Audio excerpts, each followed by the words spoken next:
پیارے دوستو، کہا جاتا ہے کہ سلطان محمود غزنوی کے ذہن میں ہمیشہ 3 سوال کھٹکتے رہتے تھے۔ پہلا یہ کہ میں واقعی سبکتگین کا بیٹا ہوں، کیونکہ ان کے متعلق مشہور تھا کہ یہ بادشاہ کے سگے بیٹے نہیں بلکہ لے پالک ہیں۔ دوسرا یہ کیا علماء واقعی انبیاء کے وارث ہیں؟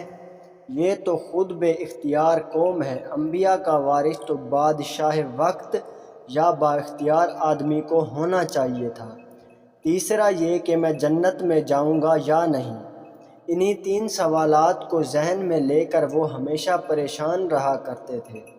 ایک مرتبہ وہ کسی سفر سے واپس آ رہے تھے کہ راستے میں ایک طالب علم کو دیکھا جو ایک کتاب ہاتھ میں لیے ایک کباب فروش کے دیے کے پاس کھڑا ہے۔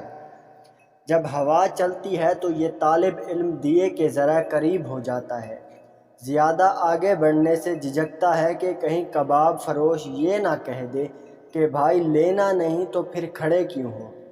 سلطان نے جب یہ منظر دیکھا تو خادم کو حکم دیا کہ مشعل اس طالب علم کو دے دی جائے، آپ خود اندھیرے میں گھر تشریف لے آئے۔ کہا جاتا ہے کہ اسی رات خواب میں سلطان کو آپ صلی اللہ علیہ وآلہ وسلم کی زیارت ہوئی۔ آپ صلی اللہ علیہ وآلہ وسلم نے ایک جملہ ارشاد فرمایا اور سلطان محمود کو اپنے تمام سوالوں کے جواب مل گئے۔ جملہ کیا تھا؟ ملاحظہ ہو، اے سبکتگین کے بیٹے، تیرے جنت میں جانے کے لیے اتنا کافی ہے کہ تو نے اس انبیاء کے وارث کو چراغ دیا۔